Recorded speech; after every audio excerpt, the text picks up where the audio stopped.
is getting so frustrating.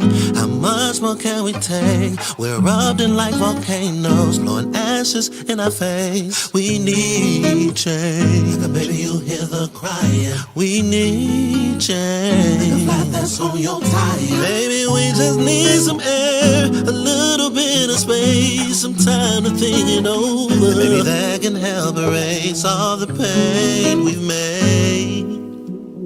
Let us change this hate, oh. Take a moment, think about it. Why we always fighting? Man, we be so violent. Man and woman riot. How did we get started? Most of us don't even know. No. Take a moment, think about it. Why we always fighting? Man, we be so violent. Man and woman riot. How did we get started? Most of us don't even know. Don't even know. It's time to mend this gap and get our love lives back. Most of us have come from a place of hurt and pain, but that's not the only way. There's still a chance to regain the trust we once had, a must. Let's pick up our hearts and grow onto a happily ever after we go. Take a moment, think about it. Why we always fighting? Man, we be so violent. Man and woman riot. How did we get started? Most of us don't even know. Take a moment, think about it. Why we always fighting? Man, we be so violent. Man and woman riot. How did we get started? Most of us don't even know. Don't even know.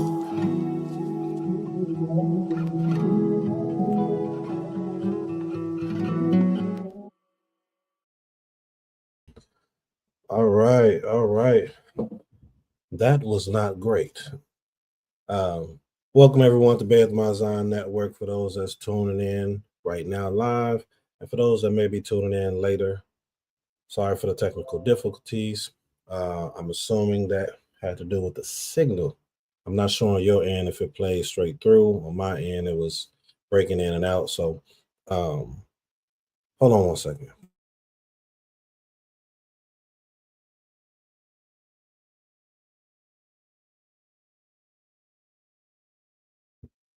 All right, you all. So we're going to go ahead and get started soon. My co-hosts, they should be coming in shortly. But what I want to do is, for those that's not new to the Love and Balance talk sessions, go ahead and leave some comments. Let us know what you've been thinking of the last few discussions, the last few conversations, or the talk sessions. Let us know your thoughts. Oh, so it did come through on yours. It was breaking up really, really bad over here. But I'm glad that on you all's end, it was playing right through. All right, so we're going to get started soon, but I do want to let you all know that this is going to be an interesting show today. I hope that we provoke some thought with the topic. I think that it's an important topic. The topic is the cause and effect. Where's ours? So I understand that some of you might be looking at the spelling. You may be thinking like, okay, this is wrong. It's supposed to be the EFFECT, right? Cause and effect. But I purposely put it as AFFECT. So we're gonna hold off just for a second. I'm gonna wait for my Isha to come on in, and then we'll get started. We have, like I said, some of the co-hosts that are coming in a little bit later, hopefully sooner than later. Because I definitely want them to be able to give their point of views on this discussion. If not, we'll just be knocking it out. Okay. Those that want or found in their hearts, if you want to donate, you can. Donate to the ministry, Bed My Zion Ministry. We have Cash App on the bottom. We have the PayPal on the bottom as well. On the screen, you'll be able to see it. For those that keep Shabbat today, of course. No donations. But please keep us in mind when you do want to donate to a ministry that is bringing forth information and a school of thought that can help man and woman, which is the pinnacle. It's the top and the most important thing outside of serving the Most High that the Most High wants us to do for our community, which is why all or most of the commands and the laws and things of that nature is dealing with us working together. For those that may not be, first of all, we're not religious, but for those that may not be into the whole religion and things like that, understand this is still catered to us in general, whether you believe in the Bible or Tanakh, I don't say Bible, or whether you don't believe in it. It still is affecting us tremendously in the so-called Black community. So every topic that we are talking about is going to be geared towards those things. All right. And also, hold on a second.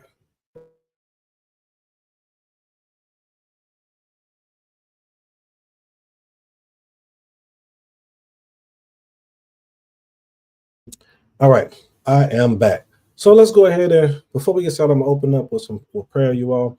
A lot of the platforms that we all are seeing in the so-called Black community, you know, when they're having these talk sessions, they go right into it. They go right into the conversations. And I get it. You know, they want to just go ahead and hit those matters. But before we do anything, we want to always include, right, the eternal source and unyielding power of all that exists, the Most High. You want to make sure the Most High is present in your conversation throughout your day, right? So I want to go ahead and open us up with a quick prayer before we get started. All right, here we go. Borenu abinu malkinu. Ani mebekesh na bola keseshelka. Our King, our Father, our Creator, I request that we come before your presence, before your throne. Salaklanu al-kol tumashahi, bezit ruchani wa nafshi. Forgive us for any uncleanness that is spiritual, physical, and mental. Toda for another day of life. Toda for guarding each and every one of us that's watching this currently right now and or watching this later. We ask that you continue to point them in a direction on a path that's closer to you. And whatever we speak on today, let it touch their heart, let it touch their minds, and let it provoke the thought so that we can be better as a people and be better to do what you have prescribed for us to do, for us to be successful as so-called Black people, as Yisrael. We want to give you all the honor and all the praise and all the glory.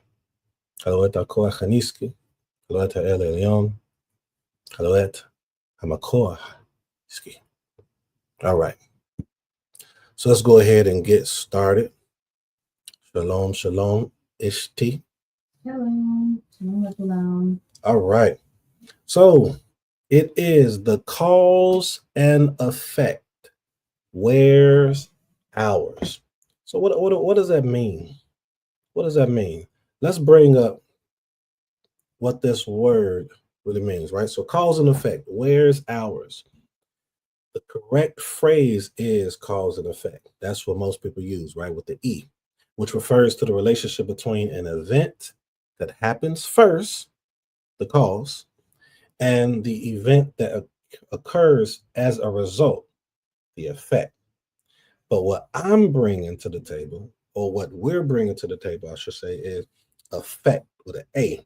It's a verb that means to influence or impact something, while effect is a noun that means the result of something.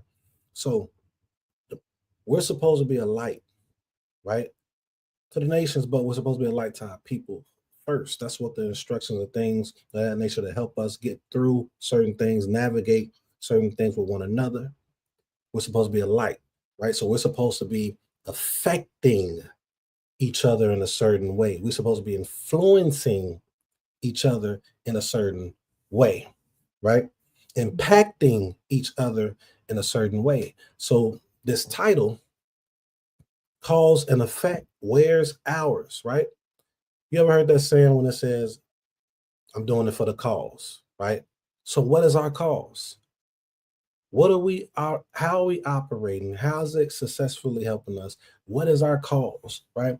And what is our influence? Where is our influence? And what type of influence are we focusing on? Are we focusing on the influence that's dealing with us individually? That's a rhetorical question because I think a lot of us know that answer. Or are we focusing on affecting one another, influencing one another, right? Or impacting one another in a way that is beneficial for everyone? Love and balance talk sessions. What's your take on that, Ishti? What is your take on that cause and effect? What are we doing it for? What's our cause and how are we truly affecting? Mhm. I'm about to speak on our call. Please talk a little bit louder Okay, just so they could catch you because I think maybe it's told everybody. it's okay. Our calls.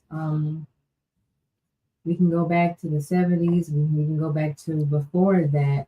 Our calls and our push and our drive was always just so we could have a foot in the race and life fairly.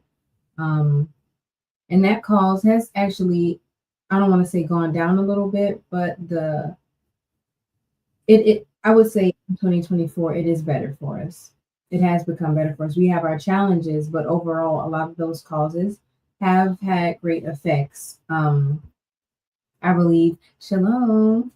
I believe that our cause is for what we sing about, the unity of our families, a fair chance for our young people and older people to have a full scope of life's challenges and how they can get over those challenges. And it's not just talking about financial challenges because everybody, at some point, even rich people have financial problems, but it's the character, the moral code, um, our relationship success. That is our cause. Um, and with that, I yield. All right, so I'm glad that you brought it out, but I'm going to push back a little bit.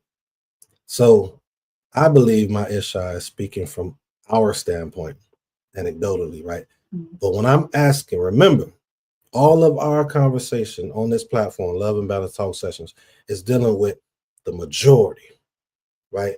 So this is my like. So what is the cause of the majority? What are we seeing?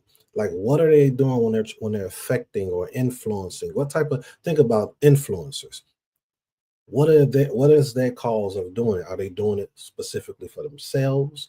Are they doing it to really put a message out there? Are they doing it for what the young people today say? I'm still young, y'all.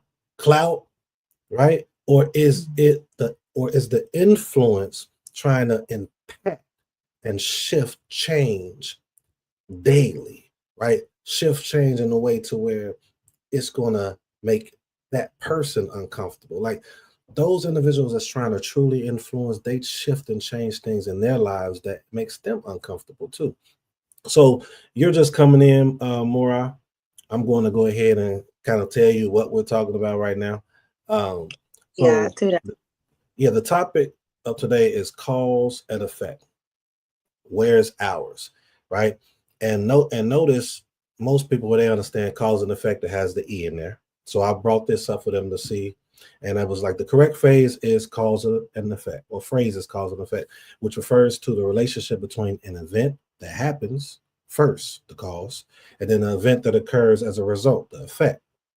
But what I'm trying to bring out today and let you all that's going to bring out some powerful messages, right? My Isham brought it out, but bless her heart because she was bringing it out, giving an anecdotal um, statement of what our house is doing, right? Which I commend her for that because that's what we're trying to do. We're supposed to be a light and try to show other people to go in that direction.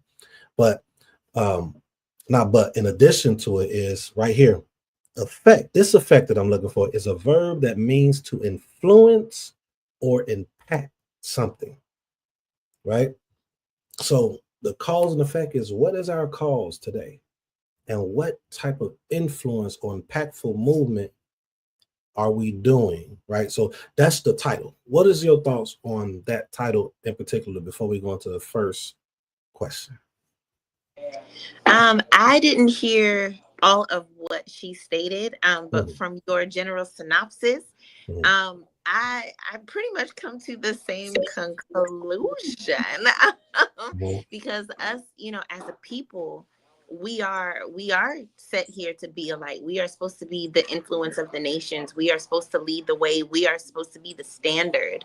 We are literally supposed to be who the nations look to in order to receive that righteousness from the Most High, in order to find out how they're supposed to walk. So in that sense, I think that we would be the cause in that way, and our effect would be righteousness, or should be. It isn't now. So I guess in that sense, we will always be the cause, because we are the children of the Most High. So regardless of whether or not we are operating in righteousness, we are going to be the influencers. We are going to be those trendsetters. We are going to be the things that the other nations always look to, and that is even regardless of our straying away and our going after other mighty ones as well. The thing about it is, these false mighty ones came about because the nations wanted something like what we had. And so they copied us.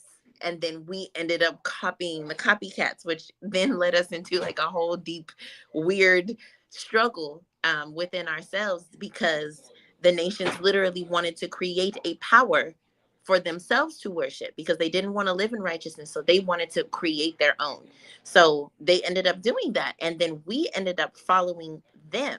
But the problem is, once we decided to follow them, our influence in that was then heightened, because now that we are chasing after these idols and after these false mighty ones as well, now it gives an even open door and like a more of an okay for the other nations to go ahead and do the same. Just like now, we are the trendsetters. We have the hairstyles, we have the dances, we have the everything that the world wants to be is what we are. But the problem is that we're not operating in righteousness. So we're always going to be the cause, and we're always going to have a great effect on the world. The problem is that we need to establish that cause in righteousness and actually be a light to bring about the other righteousnesses within the nations. So that would be my example. All right. Did you have anything else, Issy? At all? Not yet. I want to hear more and see what we're doing. All right. Because we're going to see if what you all brought out was kind of meshing with what I was trying to come out with the questions, bring out with the questions. All right. So, first question. Y'all ready? And then, all right. I'm not going to go into the hero. Have we lost sight of how to effectively and proficiently achieve collective goals that benefit our people? That's the first part. Have we lost sight of how to effectively and proficiently, right, with least amount of effort, but still accomplishing it, achieve collective goals that benefit our people? Second part of it is, why is that something that many of our people don't see in their individual or life journey? Did you all understand, or should I break it down more? Break it down more in a second. So the first part is dealing with just, have we lost sight? Have we lost the blueprint of how to effectively come together and achieve the collective goals, right? That's going to not only benefit ourselves, but benefit the people in general. So that when we go back to the opening title, and we was talking about the effectiveness, and we're talking about like influencers. I was listening to a couple of influencers today, and for example, we had an influencer within our community, not the Hebrews, but the conscious community by the name of Polite. And all the stuff he was teaching about the woman is God and all these other things. But now he's in prison for something that he may have done. Evidence shows he did, or may not. I wasn't there, but based upon the evidence. So it's like, what type of influencing?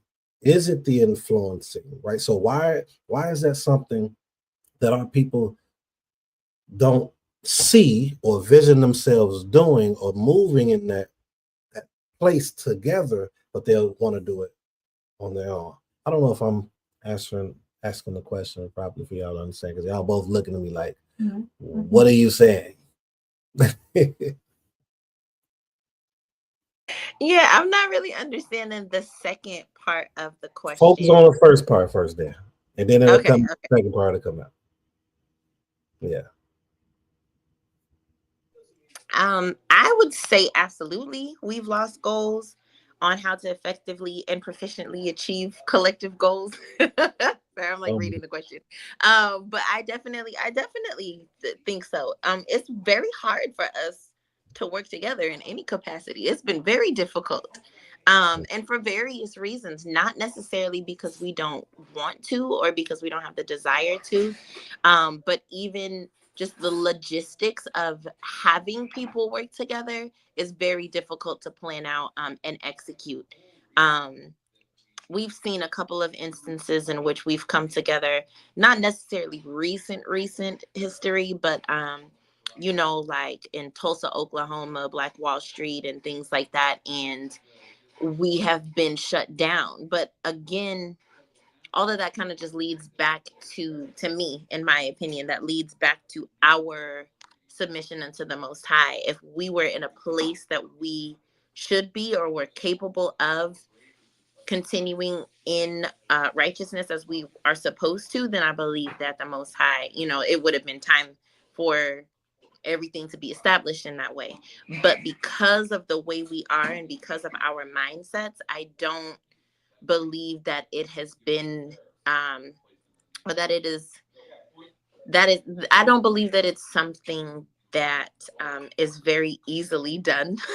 To kind of put simply, we've lost a lot of sight on that, and it's really difficult. And I think now we are coming to a point where it's like, okay, yes, we do understand that we need to do this and that we need to work together better and we need to work collectively together. But we have a lot of strongholds in our mindsets that are really holding us back from actually executing that. So that would be my statement. Zehu. And that's the part what you brought out I wanted to kind of focus on, because you said two things. One, you said that, for lack of I might be saying what you said a little wrong, but it was hard or difficult. I don't think it's difficult. I do think a lot of it is our choice, as has always been. Like, we literally choose not to go, because we have examples of a lot of different other ethnicities and nations accomplishing it, right? So I'm with you. I'm not against what you said. I'm just throwing an additional piece in that is we choose. We want to do certain things, and we go that route instead of doing the things that can help us collectively. What's your thoughts, Esther? All righty. Here we go. Have we lost sight of how to effectively and proficiently achieve collective goals that benefit our people?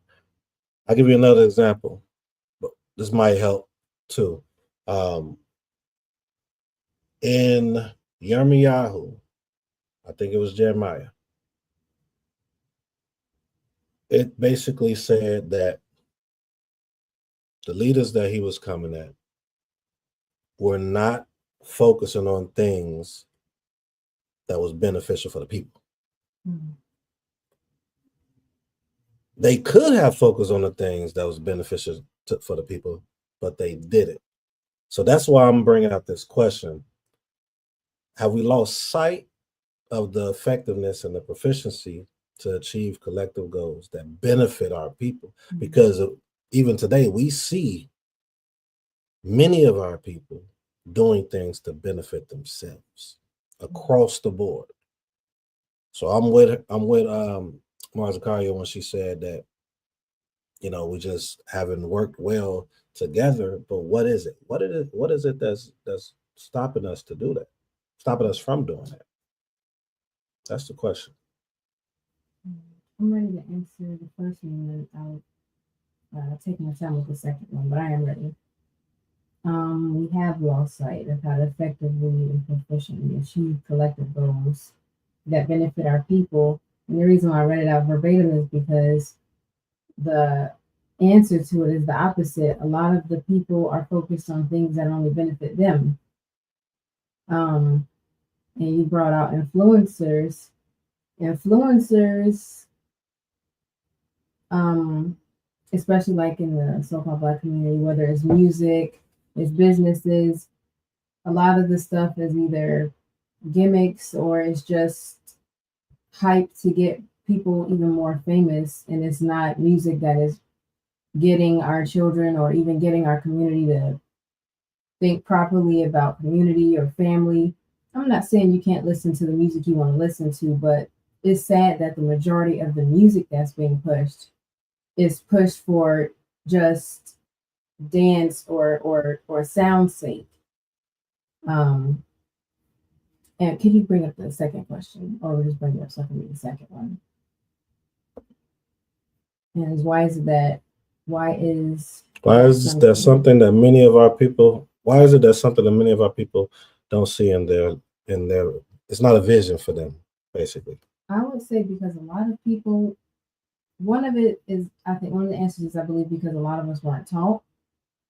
And I'm just talking about in general because a lot of our parents did teach us things, but they couldn't teach us what they weren't taught, and their parents couldn't teach them what they weren't taught. So I believe it's just a lack of instilling that focus in different households, because we can see that the main attack, if you attack the family, then you completely tear down the structure. And that's why I believe other cultures and ethnicities thrive, because they still have the building blocks to culture, whereas we don't have that. We're in our 20s, 40s, 50s, still trying to figure out life. And again, the financial side, people be having that, but the family side, how to resolve stuff is out of whack. So I believe it's because we don't have that structure or cultural structure. So I want to put something out there. Hopefully people are listening. I'm always going to run back to, okay, it's 2024. We choose to do and learn everything else. We choose to learn how to play sports, learn how to sing, learn how to be an architect, learn how to be what's the people that real estate, learn,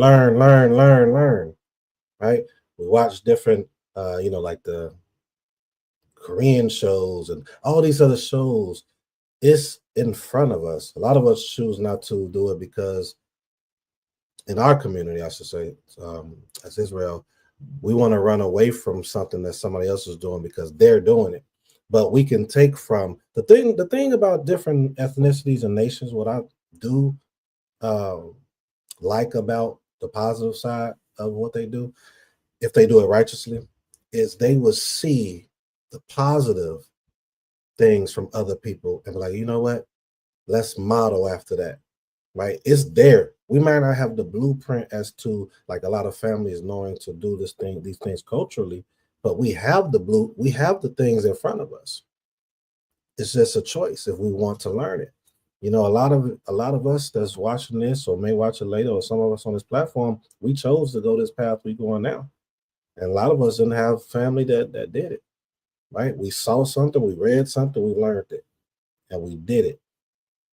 So one of the scriptures that I wanted to bring out, and then I want to see y'all thoughts on it and see if to you all, does it correlate with what we're talking about in a sense. And if it's not, let me know that too. But Proverbs 29:18, I'm sure you both know it already. Where there's no vision, the people perish. Or where there's no vision, this version says the people are let loose, right? So right now we're loose. We're doing the things that we want to do. We have no vision. We have individual vision, right? We have that goals and stuff we want to do for ourselves, but vision, when we dealing with ethnicities and groups, most visions are for the group, right? When we think of all the prophets, when they had their visions, when they was either sleeping or whatever it was, every vision was pertaining to the majority. Well, before you build a home, or a husband and wife, before they have family, typically we're supposed to have a vision as to how that family is going to be. Most of the reason we fail in the family structure or fail with man and woman is because they didn't sit down and talk it out on all different type of subjects, meaning you had to have a vision in those particular subjects. And that could let you know, courting, let you know if you all should go forward because that vision did not align. And since that vision did not align, if you had a vision to be successful as a man or woman, husband or wife, then you knew I needed to go elsewhere because the forefront, the leading source was vision. What's y'all take on that? Proverbs 29 and 18, or anything that was said on that part? No, I mean, it's definitely self-explanatory to me. Without, like I say, without a vision, we're just running around with our running around like chickens with our head cut off. Mm-hmm. Because if you don't, that means the same thing with children. You don't give children instructions, they won't know what to do. They'll try to figure it out, but it might not be the right way. Mm-hmm. So I mean, to me, honestly, I don't have a lot to say because it's self-explanatory. We don't have a vision, or I won't say we don't. It's a lot of visions that people don't want to follow, due to a lack of guidance. But yeah, more Zakaria.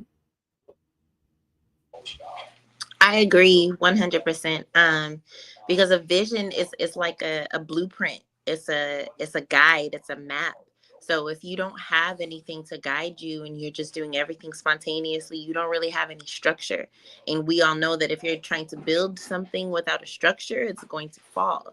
You cannot have a solid structure without a solid foundation, without a blueprint, without seeing where things need to go, placing things effectively. And I think that goes along with a lot of the psychological warfare that we've been under, because we don't know how to effectively place one another in the places where we are best suited. One, because of jealousy and envy, and two, because of insecurities within ourselves. So we may be able to see or recognize, a talent or a gift in somebody else, but we don't want to place that person in that position because we think that they may arise higher than us. It's like a crabs in a barrel type of mentality.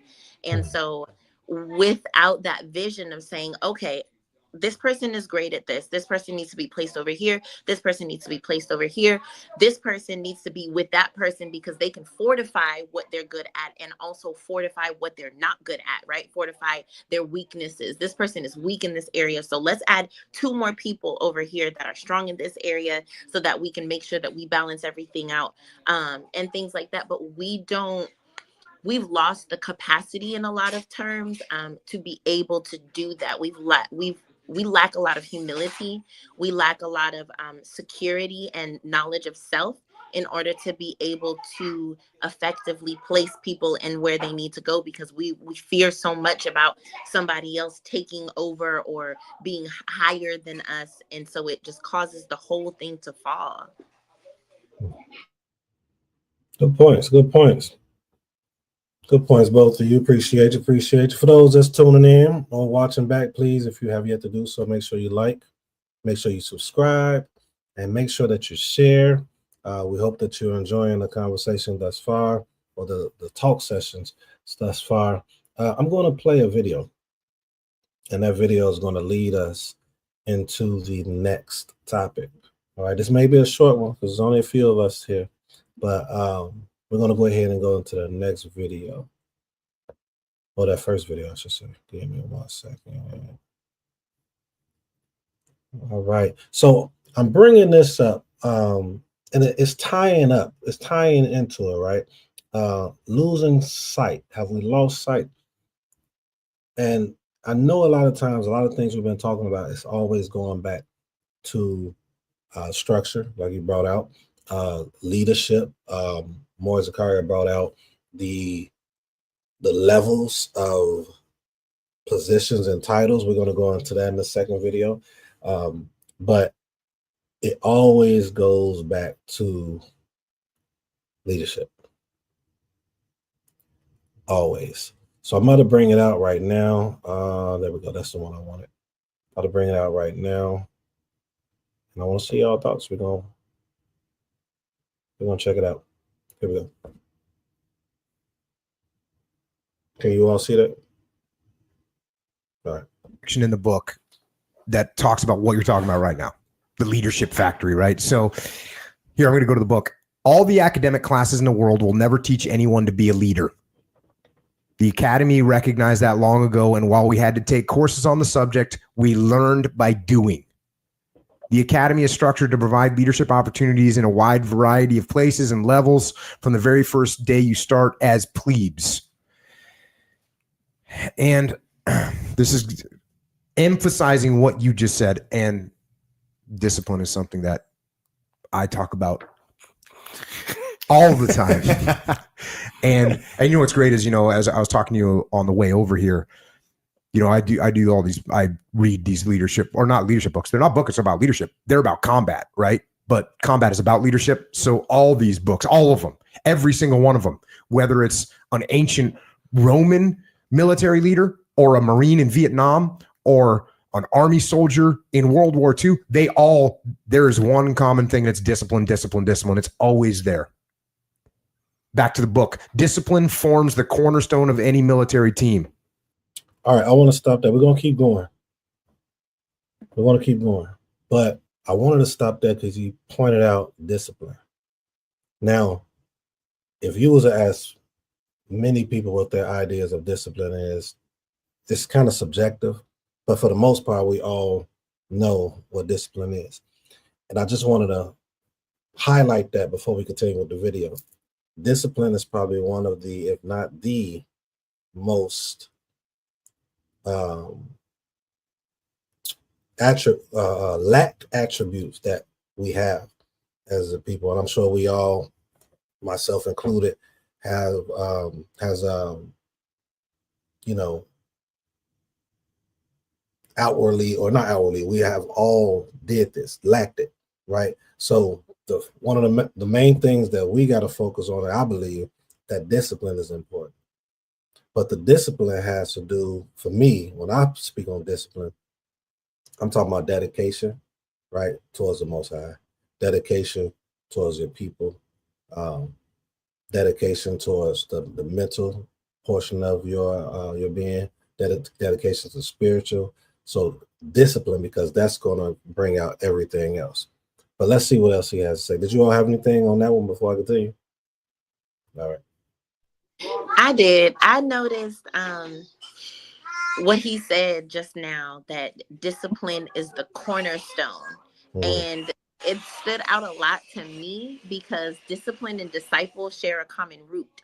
And so when I think about discipline and I think about disciples, and then he brought out the cornerstone, I'm literally thinking about Hamashiach and how he showed the way and how he was an example of how we are to walk. And he showed that through discipline, which was literally following and keeping laws, statutes, and commandments. And so I just thought that was interesting. Yeah, every powerful leader, and we're gonna get into it, but the next video especially, but he's going to bring out some points that's going to go in alignment with what I believe we all thinking at this particular moment. But every leader, specifically prophet, specifically man or woman of the Most High, they all had discipline. Every last one of them. And every last one of them pointed you back to what the Most High established through the Torah. And that discipline is laid out there. He's talking about military. They're going to talk about something that we're not going to watch. I'm just going to bring that out. They're in the military. Of course, he's talking about military experience, and then the other guy he's talking about had military experience. But they'll talk to managers at like a Walmart, and they'll be like, well, it's not the same. It's not the same. He said, no, it's all the same. The same type of discipline that we have here is the same type of discipline that you will have there at Walmart or Target, that you expect your employees to have. You have instructions, you have laws, you have things you're supposed to do. And that's what they were saying further in this video. I was checking it out. But I say that to say that each and every person that the Most High has used all followed that same pattern. And that's consistency, integrity, character, and discipline. And a couple more things, but those main things were there. They was focused, they was faithful, and they did what they were supposed to do no matter those around them, right? They did it. They may have had questions here and there, but they did it.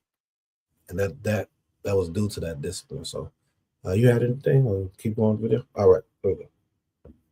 And of course, punishment serves as one of the means to maintain discipline. Oh my goodness. Oh my goodness. So wait a minute. Right? So the first question I asked was, have we lost sight? You're gonna lose sight when there's no consequences. Mm-hmm. When there's no consequences. He said that helps to maintain it. Think about it. Think about our parents. Our parents put us on punishment, take something away, but whatever it is to keep us focused and straight on that path. So that's what helps maintain it. You know, more that we was talking about last week, talking about us needing to beat up the men for certain things. But we have no fear. We have no consequences. But he's bringing it out. We almost done with this one. Let's keep going. During my junior year, I learned not to be afraid to mete out punishment. At the same time, doing so requires a balance of appropriateness and understanding. So that's the. Y'all already know why I paused it. Everything is balanced. But watch and wait to what he's going to say next. Watch this. Why you just talked about right there. And this again goes to something that I talk about a lot, which is the dichotomy of leadership, which is in leadership, there's opposing forces that are pulling you in two different directions, and both of them are right. They're both right. It's right to be hard on your guys and maintain strict discipline, and it's right to love your guys and take care of them. You have to balance those two. And a lot of us as leaders, we lean more on one side too much. And watch what he's going to say with that. What happens with that? Most of us know this already, but for the audience that's going to be watching back on this, maybe they'll, pick something from it, and we're going to expound on that. Or maybe one of us or some of us will pick from it that we may not have thought of. But watch what he says. When you lean too much on one side. And that's what you're talking about right there. That's what you were talking about when you were talking about they need to understand why they're being punished. Back to the book. Bad officers try to be buddies with their Marines.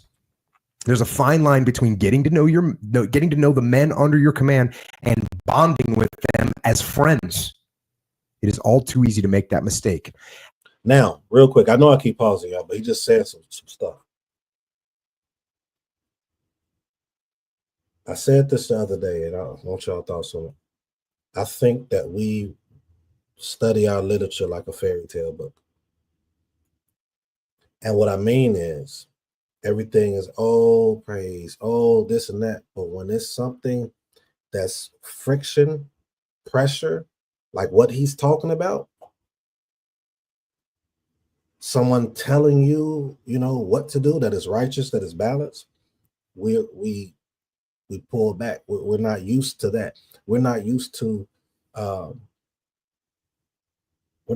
discipline and structure and consequences. So since most of us or a lot of us are not operating within that on this path, that is why, from my perspective, I would love to see y'all thoughts, because I'm just talking. From my perspective, why those things that we're just speaking on is not happening. That's that sight that we lost, right? Why we're not being effective and proficient in it is because we're lacking those things that he's talking about and that he's about to continue to bring out. Any thoughts, anybody, before I continue? Go ahead. It reminds me of parenthood. It seems like we have a root understanding of these things, but it's been very difficult for us to actually put them into execution, as we've talked about before. Because as he was talking, it reminds me of parenthood. It reminds me of being a parent. I'm not one of your little friends, right? Our mamas used to say that all the time, and I stand by it. I am not one of your little friends, but I am here to help guide you. I am here to support you. I am here for certain things in which are going to help you grow and develop and establish. And I do need to get to know you. I want you to be your own person so that I can help you be who you need to be. But as he said, there is a fine line between, being friends with your child and being the disciplinarian. And I think even in parenthood, it's difficult for us to find that balance. And maybe that's also what kind of bleeds into the leadership aspect of it too, and why we find it difficult to balance that in leadership, because a lot of the times it's either one or the other. Like in that same aspect of parenthood where our mamas was like, I ain't one of your little friends, a lot of our moms were single mothers raising us, and they were extra disciplinarian because they thought that they needed to be that. So again, it does go back to the balance. But I just thought it was interesting that he brought that up, because that's what came to mind when he said that. Mm-hmm. And I want to throw in there. You have anything? I want to throw in there that I know people they don't understand why I promote this so much. I know there are people that don't deserve titles. I know there are people that have it and just lay dormant and not doing anything for the people. I know there are people that have it and then they think that, oh, look at me, I'm this, But I do think that the pushing it to the side, like it's like, okay, well, I'm just this. It causes and he's going to bring that a little bit of what I'm saying, not saying what I'm saying exactly, but he's going to go in that direction. That when you remove that and you remove that honor that this woman or man is supposed to have from the work that they did, now the person that may not have it will begin to look at you just like how you, with the example you brought out with the children start looking at you like you their age. And then now it causes what we're seeing with our people, but we're like, how are these other people thriving? Because they understand and they respect those positions. Watch what he says. We're going to finish this video. It's almost done. It's like 30 seconds left, I think. And then we'll get into the question. At the same time, here's the balance. At the same time, if a young second lieutenant doesn't make an effort to know his men, his aloofness becomes a drag and will hinder his ability to command in several ways. First, he won't understand the strengths and weaknesses of his squads. More important, he won't have the respect or the connection needed to motivate and lead in the worst of circumstances. All right. Wait, I got to go to 2 minutes, 52 seconds. We're at 2 minutes, 39. But notice what he was pointing out. If you have a leader, this leader expects things to go the way that he or she wants it to go. But they're not getting to know their men and or women on a personal level, mental level, spiritual level, right? Physical level, doing things, get what he's going to go into it. Those men or women will start to pull back. They will not respect you in the way that you believe you should be respected. And I know it's supposed to be respect no matter what in a sense, but it's a balance with that. It's never just, this is who I am, this is what I did, this is what I accomplished. Cool. But how are you truly giving back, right? That's what he's about to go into. Watch this. Men will follow other men into the worst possible circumstances if they respect and believe in their leadership. Like all other aspects of command, it is a delicate balance. That's it. That's it with that video. It's a delicate balance. But it's a certain connection that's needed. So when we go back to this, we went to this one. This is what we kicked it off with. Have we lost sight of how to effectively and proficiently achieve collective goals? This is why I was leaning more towards a lot of the failure that I'm seeing within our communities, so-called Black community or Israelite community, is the lack of effectiveness and proficiency, right? The least amount of energy needed to accomplish this goal of everyone coming together and trying to thrive in the way that we envision the Most High is bringing it out for us to do. But it's too much on one side. And that's what he was bringing out. It goes into this second question. Second question. What do you think, after watching the video, you all, what do you think are the most conducive methods and measures to make an impact on our people and gain their trust? Because I know you all been on platforms, and most of the people in our community say it's the trust. They don't trust the men, the leadership. They don't trust this and that. So I'm asking, what do you think is the most, maybe I should say is or not are, is the most conducive methods, should maybe are, and measures to make an impact on our people and gain their trust? I know it's a broad question. You can use any example you want to use, but ultimately it all comes back to, what we're supposed to be doing. So what do you think is the most conducive methods that we can take? Just from watching the video, when the guy was explaining leadership, it's the respect, but that's broad because I mean you have to be somebody who's respectable to be followed.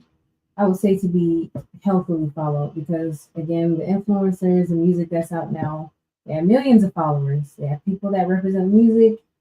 Even Israelites represent some of the music that's outside of the so-called righteous genre. But the most conducive methods, having self-respect and then having a love for the people, because a lot of people seeing a lot of lip service, so a lot of people are looking for someone worth leaving whatever ideology, whatever old mindset behind to follow this person. It has to be somebody that they see productive. It has to be somebody that they see that's worth. When I was younger, the best example I could give, my mother used to say, "Your life." Let me paraphrase it. She said that your life, you ought to live your life to where someone can look at your life. And the example was drinking a cup. Your life should represent a cup of water that someone wants to partake of. And if you're not living that type of life, I'm not talking about luxuries and all that type of things. I'm talking about a life that is great. Then people aren't going to want to follow that. If you don't have your stuff together, if your life's not together, you're not good with people. You're not good with your elders. You're not good. You're not a good example of even how to deal with conflict resolution. People aren't going to want to follow that type of leadership. And if one, like, our household, if you're not balanced, they're not going to want to follow that. I can go on and on with many topics of why people won't want to follow that because those methods aren't conducive, but you have to be respectable, and somebody ought to want to see something in your life that they want in their life. That's the best example that I can think of right now. All right, let me bring that back up for you. Hezekiah, what do you think are the most conducive methods and measures to make an impact on our people? Like impact, because we're doing the same things we've been doing since the early 90s in this walk. Trust me. So impact on our people and gain their trust. Think about all the stuff we're hearing when people talking about trust. They came in for a minute because they were so hyped for it and all that, and then they saw and their trust was gone. So what's the most conducive method to gain that trust and to keep that trust? I think that you really said it right there. They came in and they saw, and it wasn't what it was supposed to be, or it wasn't what they portrayed it to be, or what it's written to be. And so I think the most conducive measure would be to walk it out, to live it out, because when people see the truth and people see who the leadership is and see them actually walking in that righteousness, then that is going to allow them to be able to trust.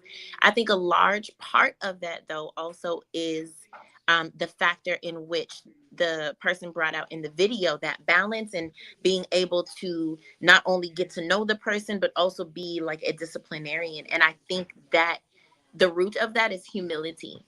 And I think a lot of our issues in leadership come from the lack of humility that the leadership has, because when a person is heard and understood and is seen, they are much more apt to be able to trust and follow the commands, because they understand this person understands who I am. This person can now utilize me where I need to be. And if this person is saying that I need to be over here, I'm trusting that because I've seen that humility grow forth in them. I've seen what they do. I've seen them be able to take correction. I've seen them be able to, humble themselves to a different elder. That shows me that they're not prideful, that they're not doing things on their own, but they are actually seeking guidance, and that they have wise counsel themselves, which will then allow me to trust them. It's just like picking a partner or picking a spouse. As a woman, you have to be able to trust that man with your life. It is a heavy, heavy responsibility for the man to obtain a wife in Isha, because you are literally the life of that woman is in your hands. And so even in that term, in that sense of leadership, where it's like the woman has to be able to decide and submit to that. But I need to see qualities in you that would allow me to trust that I can put my life in your hands. And that's the same thing that goes for leadership. We need to be able to see that you are walking in righteousness. And the best way to see that somebody is walking in righteousness is that humility, I believe, because that kind of showcases, it's like a blanket. It showcases everything. It showcases your strength. It showcases wisdom. It showcases just your authority to be able to not only, like I said, make decisions, but to be able to take wise counsel from somebody else in order to make the best decisions for the team and for the family. Say who? Y'all hitting it. Just three of us right now. Y'all hitting it. And you all, I'm liking how we're going into that video. Again, some people say, oh, you got this so-called white man up there. Look, wisdom is wisdom. Wisdom is wisdom. And one of the things, when I was searching, I was trying to search out our people. And do you know I wasn't seeing a lot of videos of our people putting out this message? So this is why I grabbed it. And I could talk and just tell you what my thoughts are, but I want it to be heard from someone else. Outside of me, or outside of Nasika Muna, Isha, outside of Moraz Zakaria, I want you all to hear it from someone else. That one of the things that sticks out to me the most, and we're going to see it in the next video that we watch, which is a little around at about 3 minutes to 2 minutes. One of the things you said, and I used to say this too, that the good thing about a military or an organization that has structure with some type of military thing in it, like ISUPK, y'all. I know. I'm just using this as an example. I don't, but to see the person that you are, that's your leader or whatever you may call him or her, being able to take correction from someone else, not someone they know, not someone they like, being able to humble themselves and things of that nature off things that was told that they had to do. If I worded that right, sounded like it sounded wrong, but they're told to do something, what they do. If you're not able to do something that somebody else told you to do, how do you expect someone to listen to you? Because that will mean you think that you're the pinnacle. And I believe in our community, so-called Black community, and just so-called Israel community, and all of our communities, maybe mostly, not the ones that's really structured, but the ones that aren't. I think the failure is within that. And it's what you said, Morzakari, is what you said, Ishti, and what he was driving.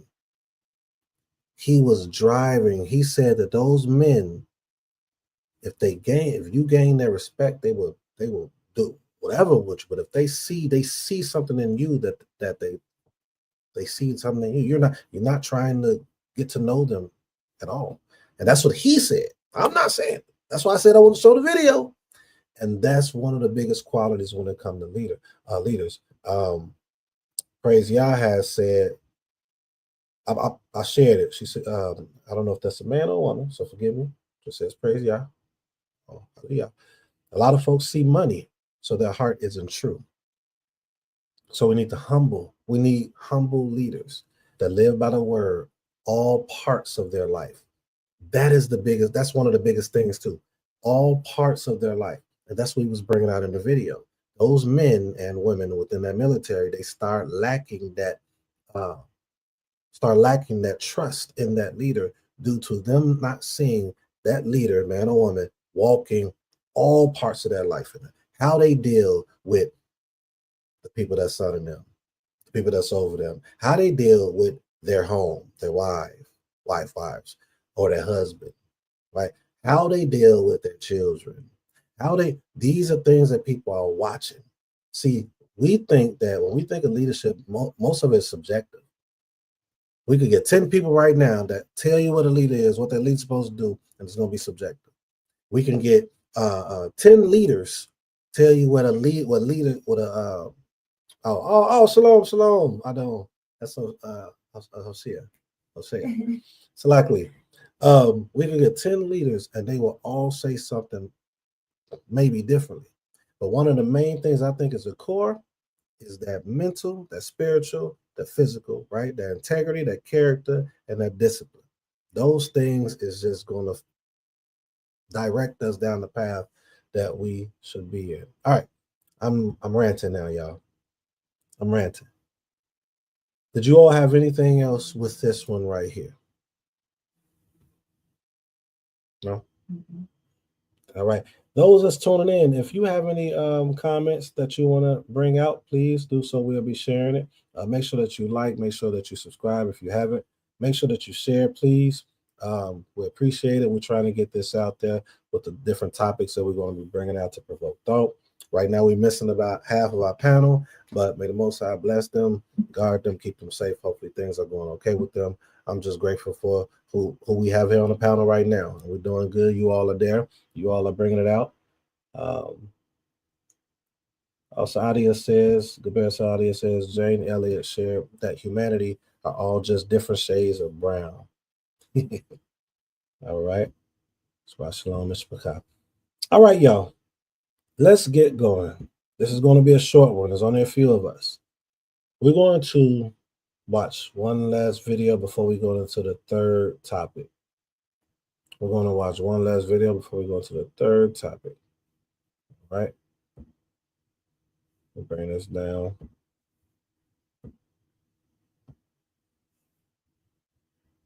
Here we go.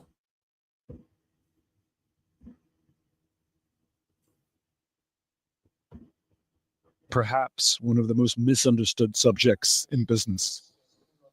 Leadership has nothing to do with rank. I know many people who sit at the highest levels of an organization who are not leaders. Wait a minute. What did you just say? Many people that sit in positions that weren't leaders. At a high rank. Just because we have titles, just because we have a certain stature, does not mean that we're leaders. Again, I'm going to say it again. Just because we have a title and just because we have a certain stature or view that people place us in does not make us leaders. Let that marinate. But we have a false sense of what leadership is. And I believe, too, it's due to social media. I believe it's due to our what's attractive to us. And we believe that to be leadership because something is attractive. But how is it dealing with us mentally, spiritually, and physically? I stand on that. I'm always going to stand on that. Let's keep going. So he said that, what did he say again? I'm trying to see everybody paying attention. Just because you have a high rank does not mean you are a leader. Yes. I agree. All right, here we go. Oh, I got the wrong window, y'all. Here we go. I have like 3 windows up. We do as they tell us because they have authority over us, but we do not trust them and we do not follow them. Wait a minute. He said the same thing that the other guy said. Did he not? Mhm. He said we do what they tell us because basically they're over us, but we don't trust them. Why don't we trust them?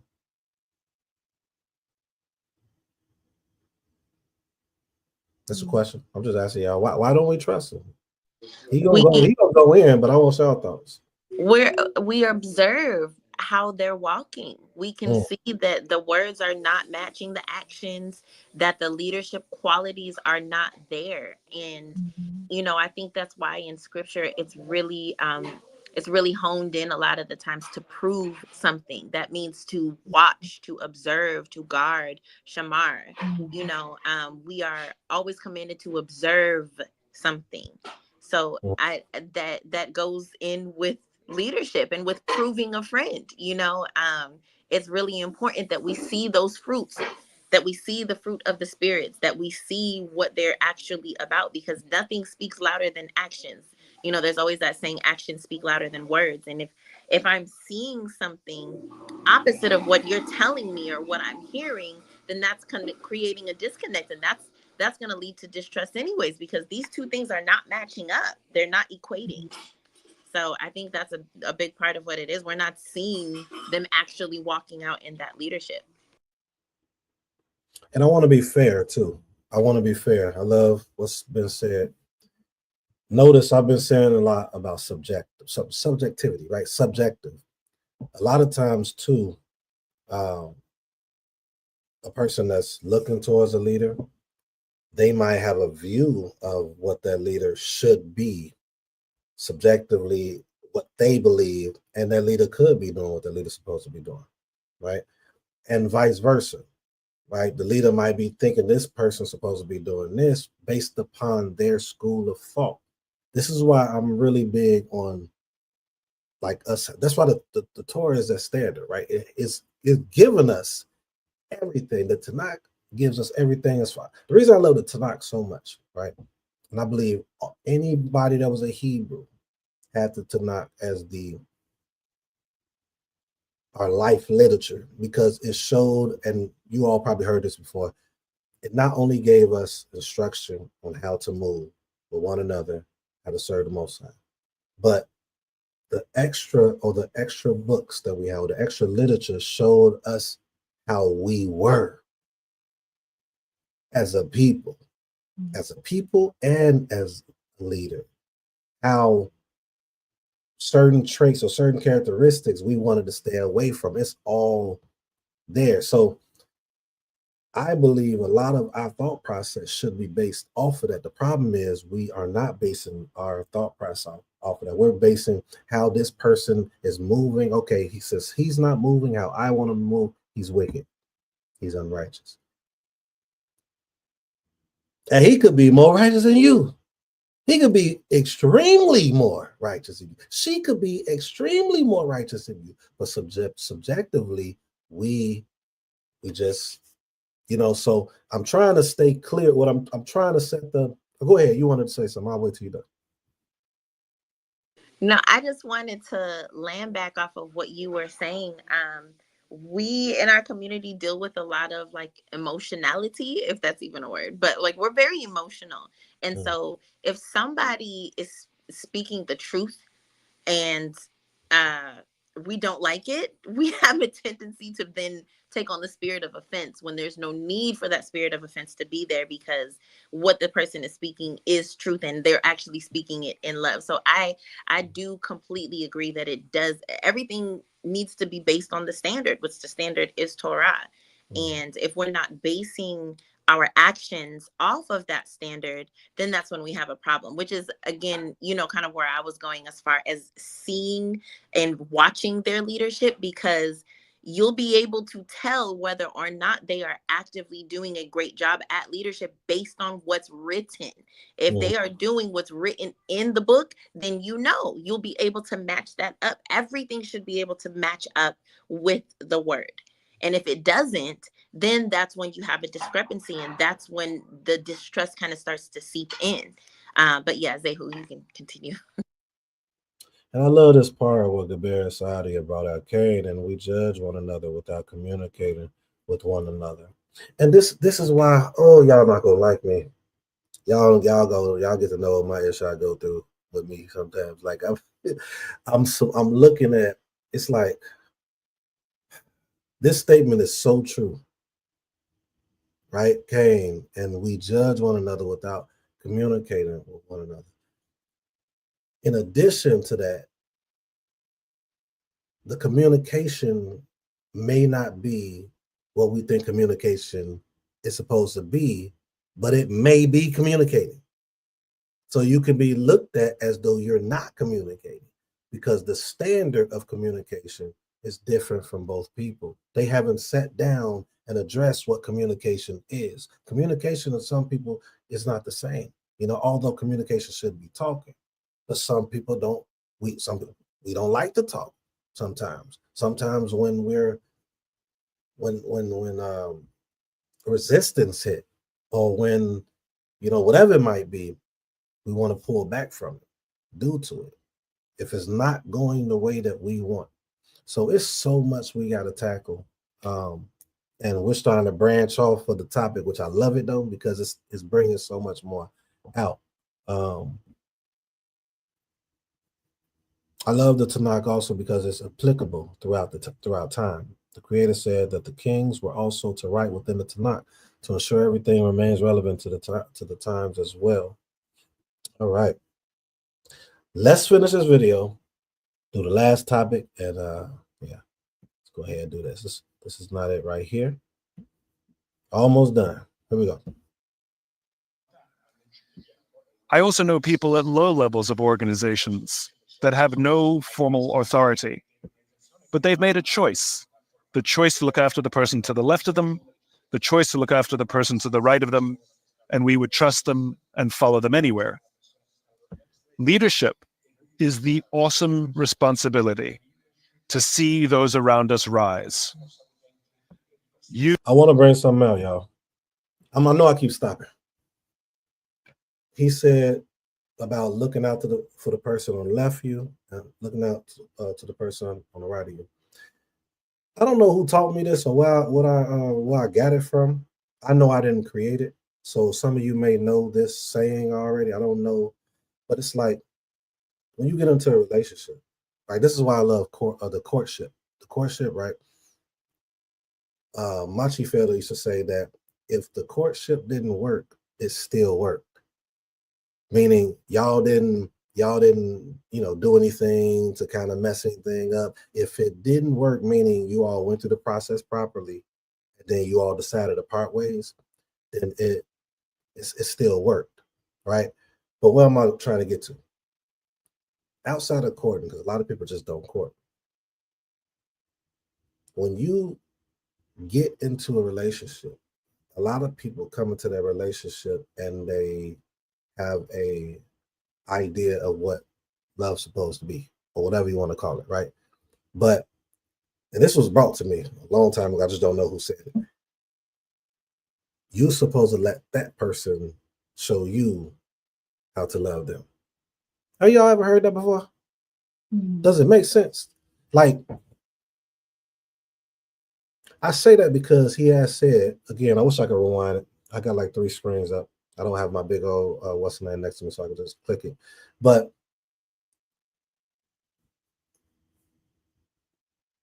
that even needs a little bit of balance. Let's rewind a little bit. I got to see exactly what he said so I can get my point out. Okay, right here, 45. Let's see. Responsibility to see those around us rise is the awesome responsibility and follow them anywhere. Leadership is the awesome responsibility to see those around us rise. Every one of us, can choose to be the leader we wish we had. We lead our teams and we can lead our clients when we decide that we will do everything in our power to see them rise, to see them achieve their ambitions and their dreams. And this is what servant leadership means. I serve your dream rather than you serve my bottom line. And it's totally fine to have financial goals. It's totally fine to have metrics, because that becomes the proof of value that somebody wants to give you their money because they believe in you. It is proof positive. But the best leaders I know are students of leadership. There's no such thing as an expert leader. It doesn't exist. Like there's no such thing as an expert parent. It doesn't exist. Right? We are students of leadership. And even the most senior leaders constantly are reading books, reading articles, watching talks, having conversations all the time about leadership. They're always in learning mode. And I think for anyone who wants to be a leader, you have to choose to be a student of the subject. Like anything, if you want to be good at something, you have to study it. And the most ignored characteristic of leadership, we talk about vision and charisma. Yes, these are important. But I've known some wonderful leaders who don't have huge world-changing vision. I've known some wonderful leaders that are quiet and sit in the corner, but they all have courage. The courage to advance a vision, the courage to ignore the short-term ups and downs of the business, the courage to take risks on people, the courage to believe in people, the courage to speak truth to power, the courage. Wait a minute, y'all. He said the courage to speak truth to power. Read Deuteronomy 1, you all, when y'all get a chance. I'm going to keep going. To do the right thing and have integrity. I think courage is a very undervalued characteristic of leadership. All right. We're going to stop there. Now let's go with the last topic. Did y'all have any thoughts on the video before we continue?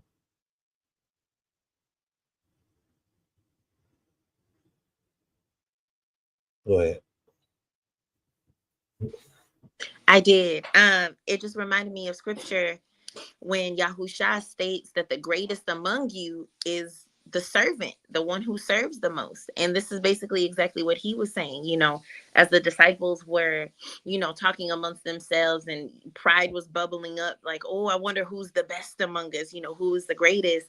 And Yahusha, already knowing what they were talking about, he was like, hey, look, the greatest among you is the one that's going to serve the most. The greatest leader is the one who serves the most. And I think that's what we forget a lot of the times. We think that leadership is the title. We think that leadership is that high position, but leadership is not that. Leadership is servitude of your people, loving your people, doing exactly as the 10 commandments have stated. The first 4 being to love Yahuwah, your Aluwah, with all your heart, mind, strength.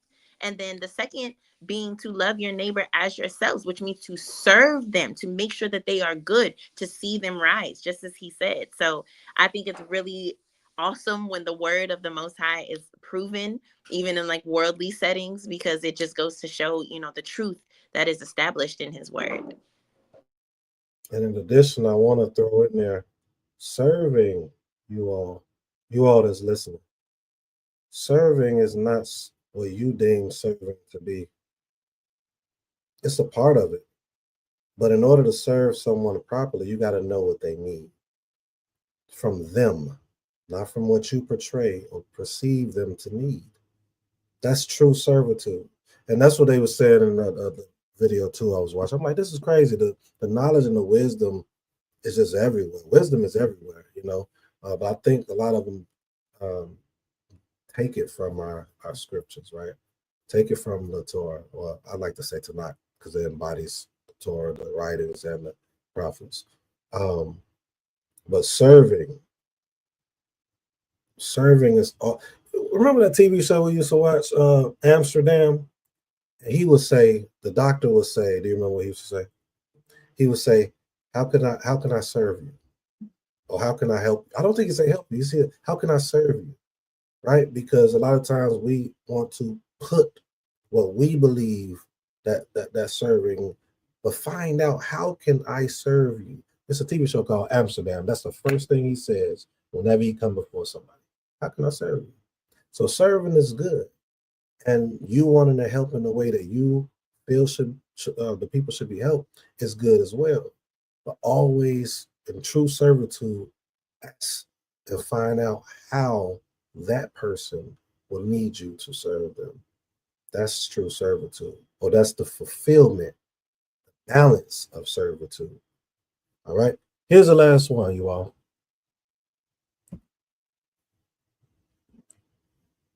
So he just spoke on courage. Do we lack courage when it comes to the most necessary decisions? Right now, you can answer this question as a servant of the Most High, y'all. You know, you could ask, or you could just, or well, we always answer questions and ask questions in regards to how our culture deems, what's righteous. But this is still a broad question, right? Do we lack courage when it comes to the most necessary decisions, things that challenge character, integrity, and moral standards? Do we lack courage in those things? Things that challenge our character, things that challenge our integrity, and things that challenge our moral or cultural standard. Do we lack courage? I would say Candy, we lack courage when it comes to those necessary decisions. Because I've heard a lot of people say I'm a grown-up and nobody tells me what to do when you're in the position you're in, because you didn't listen to what other people told you to do, or nobody was there to tell you what to do because you isolated yourself, or you just didn't take wisdom from those older or your age, or even younger. Mm-hmm. And I think that one of the biggest challenges is that we lack correction. Like I say, we get really offended when it comes to correction, because we feel like nobody can correct me. You don't even know me like that. And I get it. There is a chain of command when correcting people. For instance, you shouldn't bypass another man to go and talk to his wife and try to correct his wife. You shouldn't bypass parents to try to go and correct their children, especially if the parents are right there. It's so many things that are just, they're subjective, but still, they're things that you shouldn't do. And we lack a lot of moral standard when it comes to that, because we feel like because we don't have a code of what our Tanakh or what instructions say specifically, a lot of us go outside of the lines of things because we feel like, well, and this is either in this walk or just period, like a lot of people, well, I felt like it was the right thing to do, so I did it. Well, it doesn't say in the Tanakh I can't do this, so I'm doing it. But a lot of these decisions still lead us into places where we are set back, and places where now you're saying, oh, I should have got guidance, or I should have got counseling for this and that. And I just believe that we feel like we don't need that, because we'll say, well, I'm just going to the Most High about it, or I'm just making my own decision about it, when our literature actually promotes us to get counsel. I think Tehillim Psalms tells us to, and it tells you to. It never negates that, because that's all we ever had. We had counsel, we had elders. And a lot of us are lucky today, because even a lot of the grown men didn't make decisions for themselves back in our literature, or back in those cultural, the times our culture was kept. But we lack a lot of accountability. Either we don't have it, or we don't trust the person enough to put our lives in their hands to make decisions for us. And that's what ends up leading us to do things that are immoral. But we don't have a lot of people checking us on those immoral things that we do. So we feel like as long as we get away with it, it's okay. And it's not okay. So is that it? And it's interesting what you brought out too. Like what you brought out as far as bypassing, the home, the structure. Somebody bypass it. I'm not going to say what I want to say towards that, but I will say this, those that study the literature, the same way we get on Christians or whoever looks at the Bible, what people call the Bible, I say Tanakh, The same way we get on them as far as sound bite scripture. That's what I call it. Taking a instant in the scripture or the stories or the the scenarios and say, see, this is what we did all the time. No.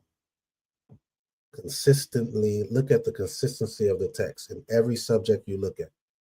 I'm not talking about here a little, there a little, right? I'm not talking about none of that, because that's out of context too, by the way. I just want y'all to know. It literally is. Start at the first verse on Isaiah 28 and look at what's actually being brought out. I can't even think of the term, because the word is really like command upon command. Here a little, there a little. It was in reference to the leaders. It's talking about Ephraim and how they was doing the people. Now, why is it important that, I'm gonna just bring it out now. Why is it important that we don't utilize that method? That method, it's a good method as long as it's contextually kept. And I'm going to stay in line with what I'm trying to say. Y'all go get what I'm getting to. But the problem is, what if you had two scholars? Two scholars, I mean, prominent in their communities. They can read, they can break stuff down, but they're looking at the same scripture and they're getting two different meanings, but they was doing precept upon precept, line upon line, here a little, there a little, right? These things is pushing us further away from understanding in itself as well. That's why I like to teach that culturally, look at it culturally, look at the consistency of the text, look at the consistency of the subject, look at that time, what they're talking about. If it's only spoken about or shown one time, if your example is of proving that this does happen, and it only was shown one time in the text, it's probably not common. It's not a common cultural understanding of righteousness. So I was saying that for when my Isha brought out, and she was bringing out the fact that if another man not coming and usurping another man's house, going to his wife. Some people will be against that, but if we really look at culture, it wasn't like that. Unless, no, we're not going to do that today. Anyway, what did you have? You had something. That's not what we're doing today. We're going to stay with this topic, the topic of today, because it's going to go left, and I don't want it to. But it says cause and effect. Where's ours? So where's ours? So, what's your cause? How are you affecting or influencing or impacting our people, right? Why are we losing sight, as we said earlier, right? Why are we not bringing the most conducive methods and measures? These things haven't been working and we're failing. So go ahead. It's so funny because I was actually talking to somebody about Isaiah 28 not too long ago, and how we take, ironically, right? We take that scripture so far out of context, because like what it's literally saying is like, stop taking things out of context and using one-liners and cherry picking things in order to try to prove a point. But we do that with that very scripture. Like, it's so crazy. So I thought that was cool. So do we lack courage? Absolutely. And my main basis from that, because even if we don't really understand where exactly we lack courage at, it's like all throughout the Tanakh and in different forms. Like the Most High is always telling us, be strong and be very courageous. Do not fear. Be strong. I have not given you the spirit of fear. Be strong. Be courageous. It's repetitive. He's continuously telling us that. And I think that has a lot to do with our lack of courage when it comes to standing up for his word, because we fell and fall to this day so easily for things that are outside of him. that we don't have the integrity and we don't have the courage to stand up and say, you know what, no, I'm going to be different, I'm going to be set apart, because for whatever reason in our minds it makes us maybe feel weaker, or I don't know, we got to get maybe a little bit deeper with that too. But there's very clearly a lack of courage in that stance.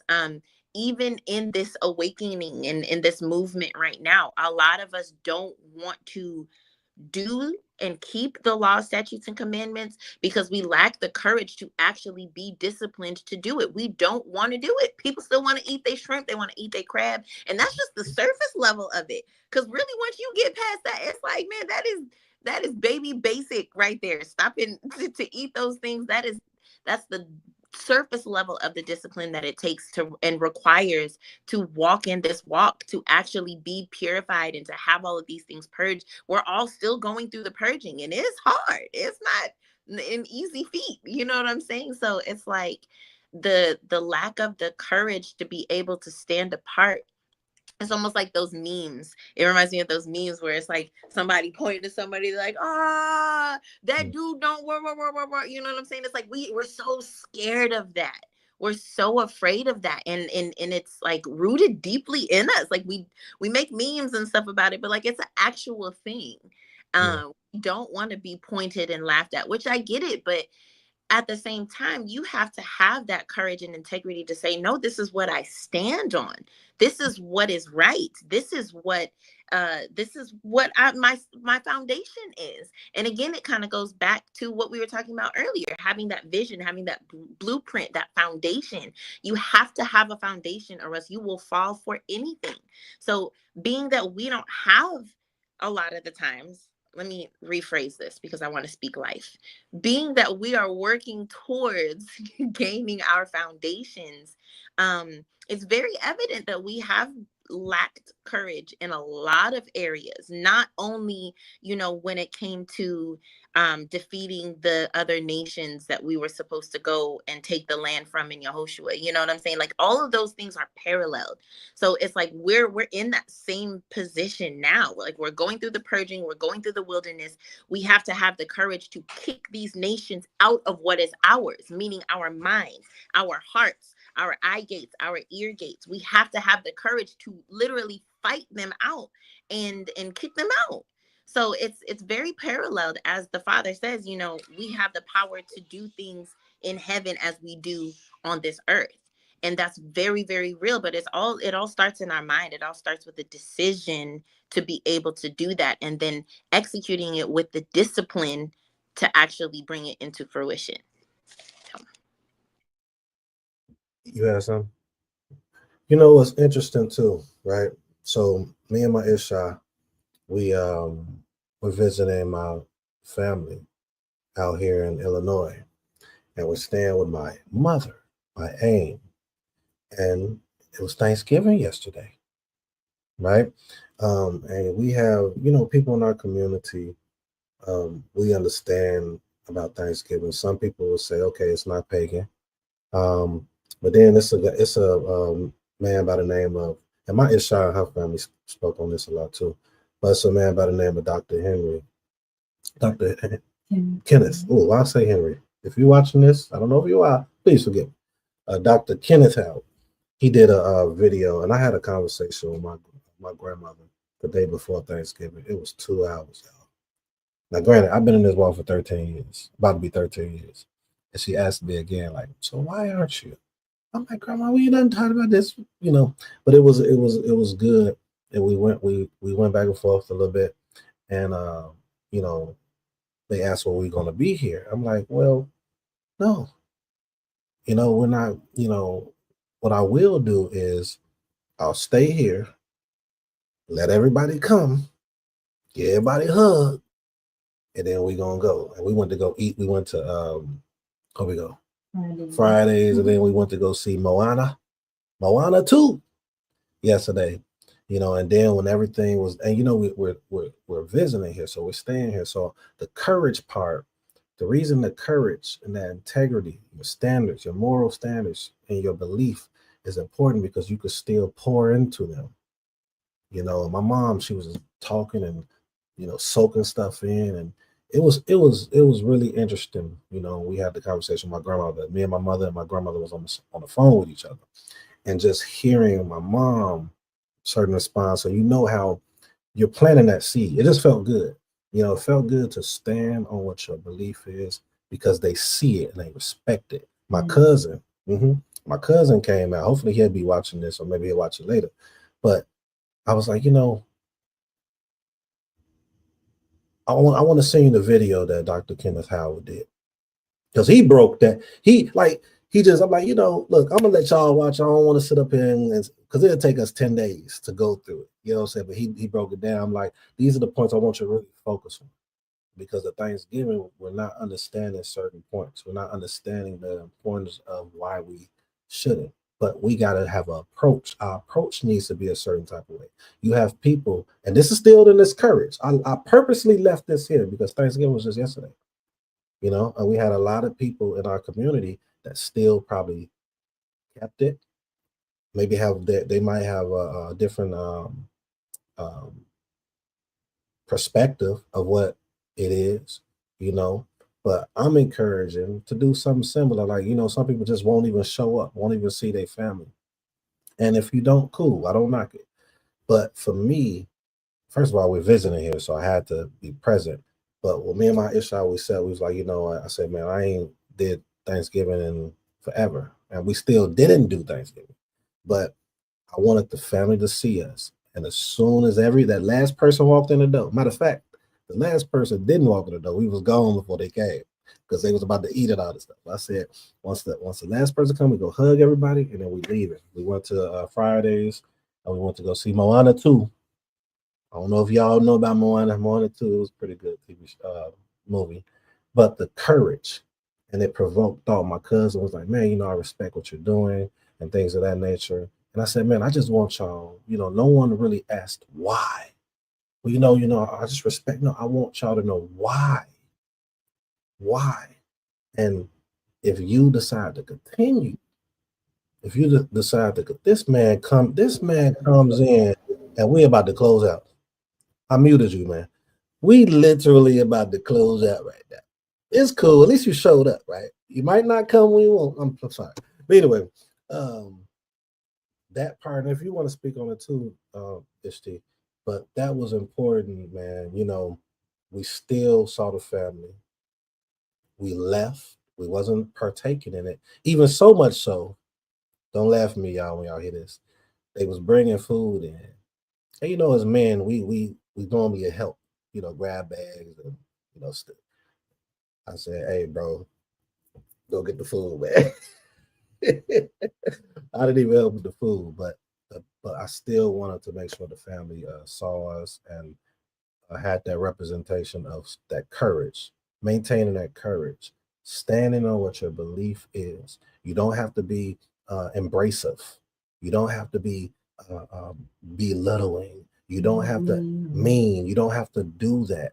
You were just like the scriptures say. Hey, you was a stranger too, right? Just like they was. So before you became into this walk, you was doing everything they were doing, right? You can turn them off. What's that saying? You reel people in with honey more than vinegar or something like that. You can catch more flies with honey than vinegar. Hey man, the concept is what I'm trying to bring out. Hey, I'm trying to come up in here talking all right. Just go to mute. I was trying to help the brother out. Missed the whole show. Bye. We literally about to leave in 1 minute. Right. But I bring this up. No, let me finish my statement. I'm gonna give it to you. But let me say, I normally don't bring stuff up like this. You know what I'm saying? Because I like to do stuff in the background unless I'm teaching. I like to do stuff in the background, but it meant it was a good thing because this is my ish. This is our first time. Like, yeah. So this is for us to sit down, like, yeah, let's do this. We'll be a light. That's how you really be a light. Don't give up. Stuff like that. When these seasons come, y'all, that courage is okay. Stand on your ground, but still try to be a light in some capacity outside of debating, outside of arguing. You know what I'm saying? And that's the way, from my perspective. I'm not saying that's the way it should be all across the board, but that's what we did yesterday. Because years past, I just didn't. Yeah, I see y'all, because it can be kind of like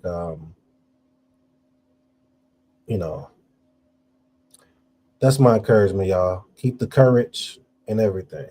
Did you have anything in regards to what took place before? Oh yeah, I mean, for me, there are more personal reasons as to why I said certain things to my ish.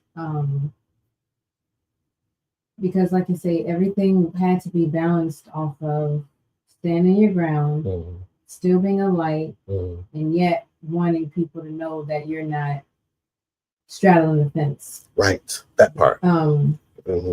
That was what we came together, and our conclusion was with our decision. But for me, because I put Thanksgiving down years ago. No, I'm talking about a personal. Yes, it did, Bill. I'm talking about from a personal aspect of before we even came together. I've been put Thanksgiving down, and I didn't have anything against people that were ignorant to it. One, I have Native in me. I'm not just saying that to say that. My grandfather on my father's side, Seminole, to the point where we know his Seminole name. And I'm like, what do I look like fighting temptation of, oh, I want to celebrate this when I know the atrocities that they did to our people. And then I know our people they're partaking in it for the most part because of the family and the food. They're not thinking about murders, etc. So I'm like, the balance with me is with my ish here, just living it. Because they have to see me that, oh, she's just following. They can't see that, oh, she's just following doing her husband doing. No, it has to be an individual thing. Because if it's not an individual thing, they won't take it seriously.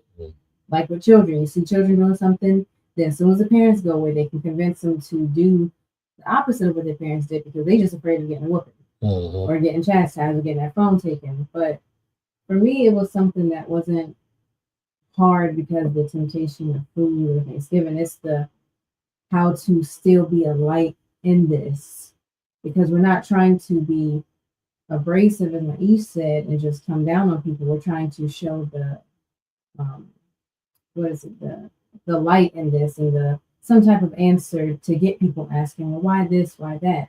Most times, if you just drill people, you're gonna push them away. You can't force anybody to, be convinced. That has to happen on their own time. Exactly. Go ahead, Mora Zakaria. We'll let the late people go last. I forgot the question now. Like, I thought y'all were just recapping. Yeah, we were just recapping. Oh, okay. I think you already gave your answer to this question, right? I think so. Yeah. Yeah, I was just trying to give go on that courage part. I think a lot of us, it's a reason why it's written. It's literally written in our Torah. I mean, that's why I said go to Deuteronomy 1. And you just brought it out. Like, he talks about courage all the time throughout the whole Tanakh. So that means we some punks. We some punks. Go ahead, boy Dawood. I know you're ready to say something. Go ahead. Oh no, I was just listening, because for some reason time got past me. But based on what I heard, hush. Based on hold on. I'm about to interrupt you. I'm sorry. First of all, shalom to Matthias. I didn't even greet you. Me and you was the first people here. If you're still here, you was here before anybody. Appreciate you. And then shalom to Moriel right here. So make sure y'all check out somewhere Habit, keepers of the covenant. All right, I'm gonna pass the mic. I just want you to know too, Moriel. I stand my ground. Been standing my ground for 13 years. I was just trying to give people that courage with the last topic. It's ways you can do it too. So Toda Rabbi. Go ahead, Moriel Dawood. I know you about to say that's something. okay. You can just keep interrupting me. I guess I gotta get kicked because I was late. It's crazy. You can't. Yeah, we was close out right before you came in. Oh, y'all did. Oh, okay. Well, we just came up. I mean, me and my side, we just came up just to say hey.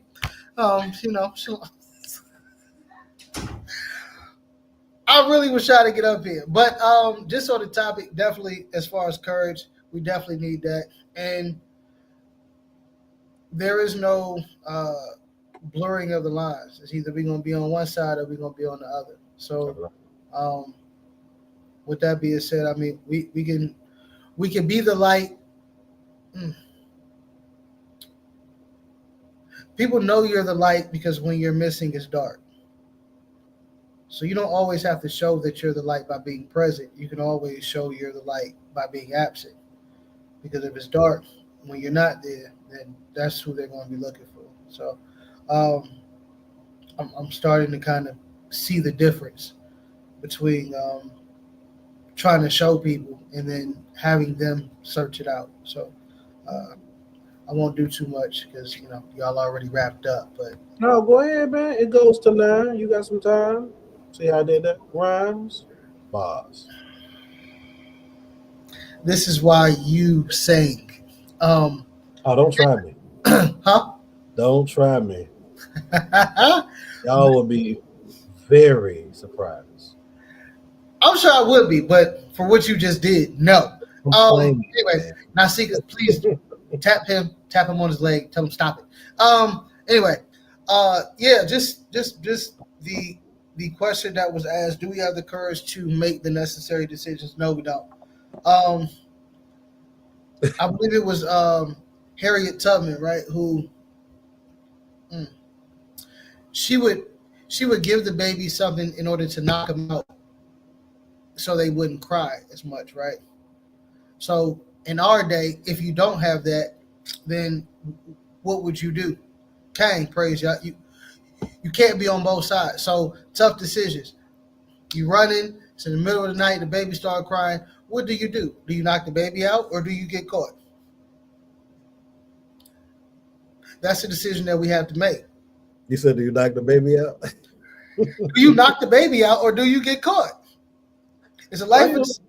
Why you don't just do what the white woman did in that movie with them aliens when they put the baby in a basket?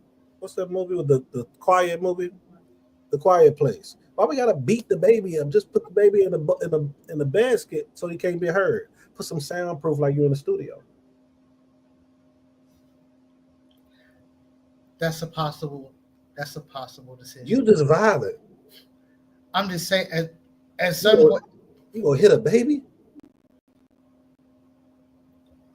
The baby or the nation. The baby gotta go. The baby gotta go. If it's the baby or the nation, the baby gotta go. But no, just we have to be able to make, maybe not to that extreme, but even with that extreme, because you still may be cutting off family. Yeah. Especially during these holidays, like yesterday, typically I get maybe like 4 or 5, Happy Thanksgiving texts and stuff like that. I didn't get any yesterday, except from a coworker who just don't know that I don't celebrate it.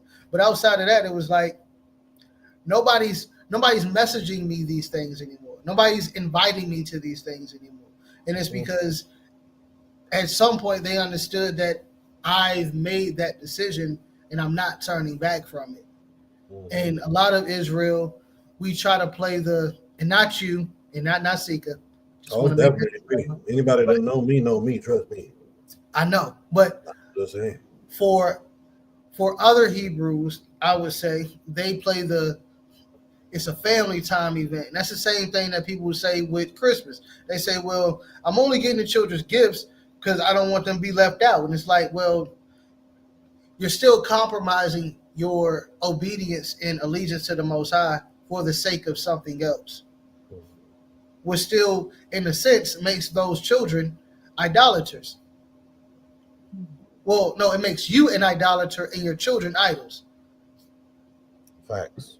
I like how you do It makes your father and your mother and your grandma, because they want you to come to Thanksgiving, it makes them idols because now you are having them side by side with the Most High. So now, do we want to play the game that has us over here in the first place? Or do we want to say, I'm not going to do this and I'm going to move the way that I need to move in order to redeem at least my bloodline from the wrath of the Most High? So I'll leave it at that. So Man, I feel like I need to let you have all these other questions too. But we gonna y'all, everybody was missed. We held it down though, Me, my shot, was a Kaya. We held it down for y'all, for everybody, So, I thank y'all. I thank y'all very much.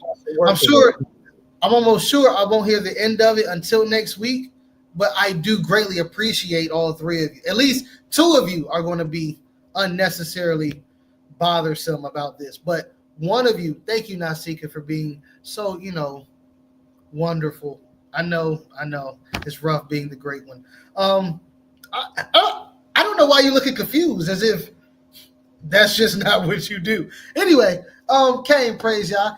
It is a ritual. It is so much of this holiday season has to do with something that is completely foreign to our people. She's scratching her head now and stuff. Anyway. Can I have another one of those questions, Aki, please? Okay, cool. Yeah, go ahead. You got 9 minutes to bring it out. So yeah. Did you want to know what the cause and effect meant, or you just want to go with? Yes, please. Just real quick. I know. Okay, you know how people say we got to do it for the cause, right? So where's our cause and where is our effect? Not with the EFFECT, but the A. And just for those that are just coming in, here we go. The correct phrase is cause and effect, which refers to a relationship between an event that happens first, the cause, and the event that occurs as a result, the effect. But effect, the one that we're picking today, is a verb that means to influence or impact. Okay? So what is your cause? Where's ours, right? Where's your effect? How are you affecting? How are you influencing and impacting? Right? So here's the first question. But you missed the video. We don't got time to watch the video. No, it's okay. It's okay about the video. No, it's not. Because the video is attached to the question. But we're going to see what you come up with the question. Here we go. Have we lost sight of how to effectively and proficiently achieve collective goals that benefit our people? Why are you looking at the question like that? Because I think it's a very, very broad. No. Well, yes, it's broad, but the answer is yes across that broad spectrum. We don't know how to. Collective is something that is foreign to us right now. To collectively do something or to have a collective goal is something that is foreign, because now we have to put aside all of our individual thoughts, our individual purposes, and bring those things together in order to make something greater than us. And why is that something many people don't see in their individual life journey? Because we're having individual, independent life journeys. Israel is a interdependent nation. We're not an independent nation. We're not dependent. We are interdependent. So until we understand that Ba'im Ha'azan, what happens to your family affects me. What happens to Morad Zakaria affects me. So if one of my goals is not to uplift your household, Morad Zakaria's household, and other households within Israel, then I'm not doing what I'm supposed to be doing as a member of the nation of Israel. So yes, we've definitely lost sight, and we ain't walking by faith either.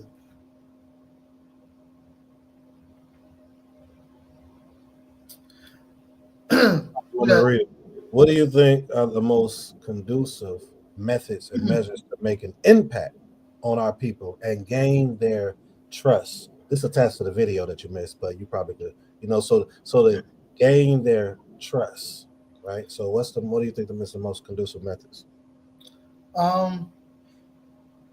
Usually you gain trust by sacrificing yourself for the benefit of somebody else.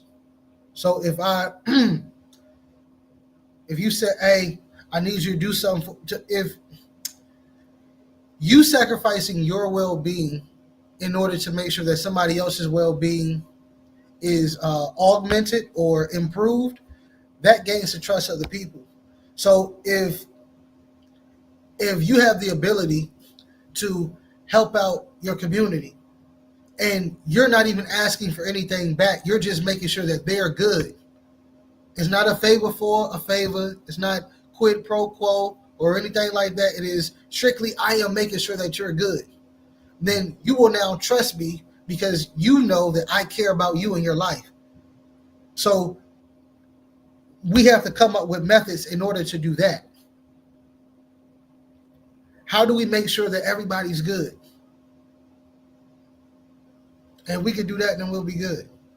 But if we can't, then there is no trust because everybody thinks that somebody's out to get them. I can't trust you because I think you're going to harm me instead of benefit me. Yeah. Jeremiah talked about the leaders are not a benefit to the people. No. The leaders are doing what they want to do in order to continue to have the title of leadership and the prestige of leadership. When I believe it was a teacher in Israel. I think his name was Yeshua. And he said he said that the greatest of you will be a servant. I said that. Yeah, good job. Oh, she said, "Oh, good job." Oh, she did. She did. Mm. Nobody cares. I'm just playing. Great job, Coach. Great job, Coach. Great job. Look, Great job. Well, we got to realize, since they brought the new, I'm going to bring the Tanakh. I don't call it old, y'all. Somebody was willing to give his life for the people, right? Y'all remember that the Most High was talking about, hey, look, I'm gonna get rid of all these people. Well, you can't do that. Your word, this is what your word said. This is what you said you were going to do. How would this look if the other people, blah, blah, blah.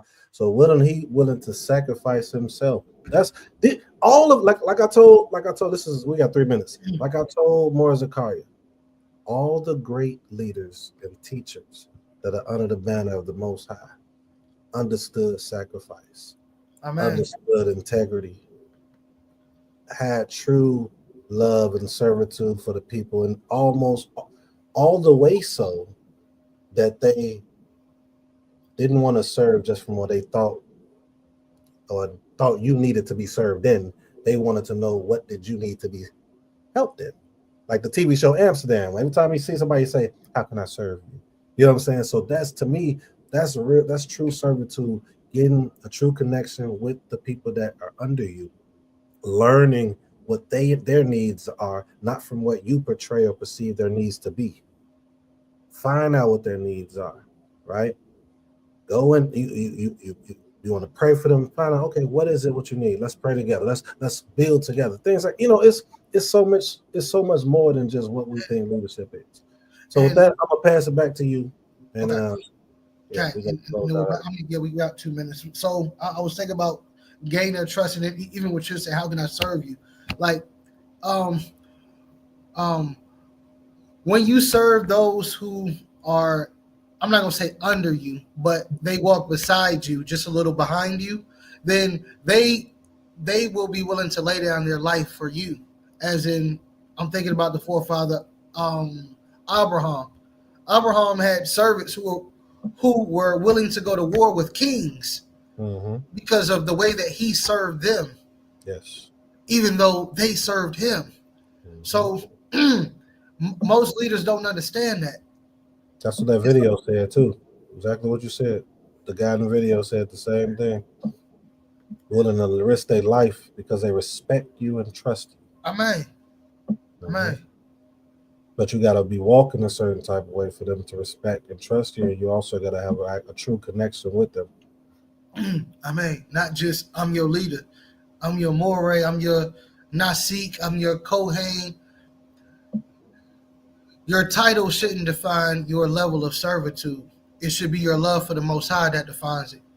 So if you have an utmost love for the Most High, then your servitude is going to be higher than anybody who leads with their title, because the title of servant of the Most High is really higher than all of those. And I know we're at 9 o'clock, so and I All right, think you all. I appreciate everyone that has tuned in. Did you have any closing words, Christy? Just tell us everybody that tuned in. We definitely appreciate you all for sticking with us. Mm-hmm. Our time difference here in Illinois is a little different, so sometimes it does catch me off guard a little bit. But in spite of that, we made it. It threw me off too. Look, I'm about to close this out, but it was the show was going to actually be right now. When I figured out, because when I put the time on it, it said Easter, but then all of a sudden it went for Central. Anyway, that's a back, Anyway, you all, we appreciate you. Please make sure if you haven't, make sure you subscribe. It's going to continue to get better and better. People going to be on time more often. When they the Scottie Pippens to the Jordans or the Jordan, and he got the Scottie Pippens next to him. He ain't here. But anyway, it's going to continue to get better. If you have any topics you want us to talk about, please contact one of us. Join Love and Balance Talk Sessions on Facebook, the group we have, and we'll try to tackle those as well. Make sure that you subscribe if you haven't. Make sure that you like. Make sure that you share. If you want to donate, you can donate. If you don't, just take the information and donate that information to people, because we need to change lives. Yeah. May the Most High bless and guard you all. Yebrechem, Yehweh, Yishmerechem. Shalom. Shalom.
Steps that